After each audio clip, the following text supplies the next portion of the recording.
ഏറ്റവും നല്ലൊരു ക്രിസ്തുബോധത്തിൻ്റെ ചിത്രം എന്ന് പറഞ്ഞാൽ എസ്തപ്പാനായിട്ടാണ് തോന്നുന്നത്, അരവിന്ദൻ്റെ. അത് ഭീകരമായിട്ട് യേശുവിനെ ഒളിച്ച് കടത്തുന്നുണ്ട് എല്ലാ ഫ്രെയിമിനകത്തും. ഇപ്പോൾ അതിൻ്റെ നല്ല പ്രിൻ്റ് അവൈലബിളാണ്.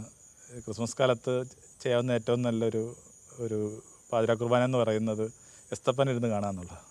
കാരണം അത് അത്രയും ഭംഗിയായിട്ട് നിൽപ്പട്ടെ. ഒരു കാരണം ചിലപ്പോൾ ഞാനിങ്ങനൊരു പള്ളിയുമായിട്ട് ബന്ധപ്പെട്ട് നിൽക്കുന്നതുകൊണ്ട് പറയുന്നതല്ല, വളരെ ചെറിയ നിരീക്ഷണങ്ങളെ ഈ പള്ളിയുമായിട്ട് ബന്ധപ്പെട്ട ജീവിതത്തിൽ ഇവിടെ നടന്നിട്ടുള്ളൂ. ക്ലീഷേ എന്നൊക്കെ വിശേഷിപ്പിക്കാവുന്ന കാര്യങ്ങൾ മാത്രമേ സംഭവിച്ചുള്ളൂ. ഒരു സിനിമയ്ക്കകത്ത് വരുന്നൊരു പുരോഹിതൻ്റെ ഈ കോസ്റ്റ്യൂം പോലും കൃത്യമായിട്ട് ശ്രദ്ധിച്ചിട്ടില്ല. മിക്കവാറും എല്ലാ സിനിമയ്ക്കകത്തും ഒരു ജപമാല ഇട്ടുകൊണ്ട് വരുന്ന പുരോഹിതനുണ്ട്. അങ്ങനെ എനിക്ക് തോന്നുന്നു ഇൻക്ലൂഡിങ് ലൂസിഫർ വരെയൊക്കെ വരുന്ന ആ കാലം വരെ ആയി പറയുന്നത്. അങ്ങനെ ഒരു പള്ളിയച്ഛനെ ഇന്ത്യയിലൊക്കെ പരിചയത്തിൽ കണ്ടിട്ടുണ്ടോ? നോർമലി ഇല്ല. അത്രേ ഉള്ളൂ. അപ്പോൾ അത്രയും ഈ കാലത്തിന് പരിചിതരായ മനുഷ്യർ നമ്മൾ കരുതുമ്പോൾ പോലും അതിനകത്ത് പോലും അതിൻ്റെ ഒരു മൈക്രോ ആയിട്ടുള്ള കാര്യങ്ങൾ ശ്രദ്ധിച്ചിട്ടില്ല. പക്ഷേ ഇതിനകത്ത് നമുക്കൊക്കെ അറിയാവുന്ന ഒരു കൃത്യമായൊരു പുരോഹിതൻ എസ്തപ്പനകത്ത് വരുന്നുണ്ട്. ഇപ്പോൾ ഒരു ഗ്രാമീണ വില്ലേജ് പാസ്റ്റർ എന്ന് പറഞ്ഞൊരു സംഭവമാണ്. എനിക്ക് തോന്നുന്നു അതൊരു പ്രീസ്റ്റ് തന്നെയാണെന്ന് തോന്നുന്നത് അഭിനയിക്കുന്നത്. ജസ്റ്റിസ് പ്രീസ്റ്റാണ് എൻ്റെ വിചാരം. എന്തായാലും അതൊരു വല്ലാത്ത പടമാണ്. എനിക്ക് തോന്നുന്നത് ഈ അരവിന്ദനായിരിക്കണം ഒരു പക്ഷേ ഇത്രയും ഒരു ആന്തരിക ലോകം ഉള്ളിൽ കൊണ്ടുവരുന്നൊരു മനുഷ്യൻ. അത്രയും നിശബ്ദതയും അത്രയും മെഡിറ്റേഷനൊക്കെ. മെഡിറ്റേഷൻ നമ്മൾ ജസ്റ്റ് ലേമൻ നിലയിൽ പറയുന്ന സംഭവമാണ്. അതൊക്കെ ഉണ്ടായിരുന്ന ഒരാളാണ്. ഇപ്പോൾ ചിദംബരമാണ് ഒരു പക്ഷേ ഈ നാട്ടിലുണ്ടായ ഏറ്റവും നല്ല കുറ്റബോധത്തെക്കുറിച്ചുള്ള ചിത്രം അല്ലേ, ഗിൽറ്റ്. ഇതൊക്കെയാണല്ലോ എല്ലാ കാലങ്ങളിലുള്ള മനുഷ്യൻ്റെ സംഘർഷങ്ങൾ. എനിക്കൊന്ന് അരവിന്ദൻ ഒന്നുകൂടി കുമ്മാട്ടി ഉൾപ്പെടെയുള്ള ചിത്രങ്ങൾ എടുത്ത് കാണുക എന്ന് പറയുന്നത് പർഗേറ്റീവാണ്. ഈ സോക്കോൾഡ് ശുദ്ധീകരിക്കുന്ന ഒന്നായിട്ട് തോന്നുന്നു.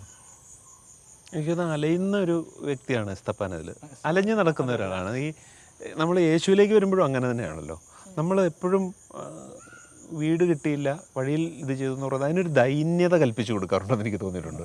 പാപം യേശു എന്ന് പറയുന്നത് അതിൽ ഒരു ദൈന്യതയല്ല ഉള്ളത്. അത് ഭയങ്കര ഒരു സ്റ്റേറ്റ്മെൻ്റ് ആണല്ലേ. എല്ലാം ഒരു വീടിനും ഒതുക്കാൻ പറ്റാത്ത ഒരാളെന്നുള്ളൊരു സ്റ്റേറ്റ്മെൻ്റാണ്. അത് ഈ എസ്തപ്പാനിൽ ഭയങ്കരമായിട്ട് നമുക്ക് കാണാൻ പറ്റും ആ സിനിമ കാണുമ്പോൾ. സെറ്റിൽഡായ മനുഷ്യരും അലയുന്ന മനുഷ്യരും തമ്മിലുള്ള ഒരു തർക്കം എല്ലാ കാലങ്ങളിലും ഉണ്ട് നമ്മുടെ ഉള്ളിലെ.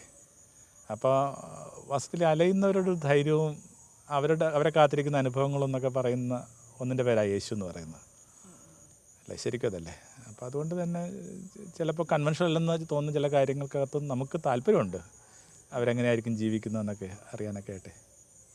ഒരു ആദത്തിന് ഈ പറഞ്ഞ കായൻ്റെ ആബേലിനും കഥ പോലും അങ്ങനെയാണെന്നാണ് പറയുന്നത്. ഇങ്ങനെ സെറ്റിൽഡായ മനുഷ്യരും അല്ലാത്ത മനുഷ്യരും തമ്മിലുള്ള തർക്കത്തിൽ നിന്നാണ് ഉണ്ടാകുന്ന പറയുന്നത്. അത് ഓൾറെഡി കൃഷി വന്നല്ലോ. കൃഷി വന്നപ്പോഴേക്കും എന്ത് ചെയ്യുന്നുണ്ട് ഈ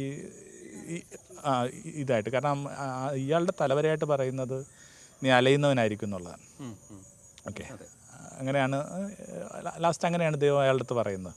എന്ത് ചെയ്യുന്നു, ഈ കായൻ്റെ അടുത്ത് പറയുന്നത് യു വിൽ ബി റെസ്റ്റ്ലെസ് എന്ന് പറയുന്നുണ്ട്. അപ്പോൾ ഈ റെസ്റ്റ്ലെസ്സായ മനുഷ്യരെ പേടിക്കണമെന്ന് പറയാനായിട്ടുണ്ടായ ഒരു മെറ്റഫർ ലൈക്ക് സ്റ്റോറി ആയിട്ടാണ് ഈ കൊലപാതകം പറയുന്നത്. നമ്മളിപ്പോൾ കായൻ ആബേലിനെ കൊന്നു എന്ന് മാത്രമേ വിചാരിക്കുന്നുള്ളൂ. ഒരാളങ്ങനെ വെറുതെ പോയി നമുക്ക് കൊല്ലാൻ പറ്റുമോ അല്ലേ? അപ്പോൾ ആ കൊലപാതകം വരെ എത്തിച്ച ഒരു നിന്ദയോ ബുദ്ധിമുട്ടോ ഈ മനുഷ്യനിൽ നിന്നുണ്ടായിട്ടുണ്ടാകും. അത് ചർച്ച ചെയ്യപ്പെടുന്നേ ഇല്ല അല്ലേ. ഒരു ഫൈൻ മോർണിംഗിൽ അവർ വയലിലേക്ക് പോയി, വയലെന്താ നടന്ന് നമ്മൾ ഒരിക്കലും വായിക്കുന്നില്ല. ഒരാൾ ചെയ്യപ്പെട്ടു എന്ന് പറഞ്ഞ ഒറ്റ കാരണം കൊണ്ട് മറ്റു ഭാഗത്ത് നിൽക്കുന്ന ആൾ നീതീകരിക്കപ്പെടണമെന്നില്ല. ഓക്കെ, അപ്പോൾ ആ അലയുന്ന ആളെന്ന നിലയിലുള്ള അലയുന്നവരെ ഭയപ്പെടണം. ഈ ബോധമാണ് വാസ്തവത്തിൽ ഈ മുഴുവൻ ആ സ്റ്റോറിയും സൃഷ്ടിച്ചെടുക്കുന്നത്. അലയുന്നവർക്ക് എപ്പോൾ വേണമെങ്കിലും ഡേഞ്ചറസ് ആവാം, അവർക്ക് കൊല. അതെന്ന് വെച്ചാൽ റിവേഴ്സ് റീഡിങ് ആണ് കേട്ടോ ഈ പറഞ്ഞത്. ഇതിന് ശേഷം ശിക്ഷയായിട്ട് പറയുന്നൊരു കാര്യത്തിൽ നമ്മൾ ബാക്കിലോട്ട് വരിക ചെയ്യുന്നത്.